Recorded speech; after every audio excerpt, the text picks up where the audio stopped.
महाराष्ट्राचे उपमुख्यमंत्री अजित पवार यांच्या हस्ते शेगावात दर्शनासाठी नागरिकांची मोठी उपस्थिती. महाराष्ट्राचे उपमुख्यमंत्री अजित पवार यांच्या हस्ते शेगाव येथे दर्शनासाठी आणण्यात आले असता शहरात भावपूर्ण वातावरण निर्माण झाले.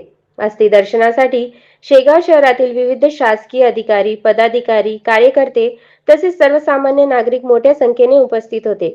अस्थि दर्शन कार्यक्रमादरम्यान उपस्थितांनी पुष्प अर्पण करून आदरांजली वाहिली. अनेकांनी त्यांच्या कार्याची आठवण करून श्रद्धांजली व्यक्त केली. परिसरात शिस्तबद्ध नियोजन करण्यात आले होते.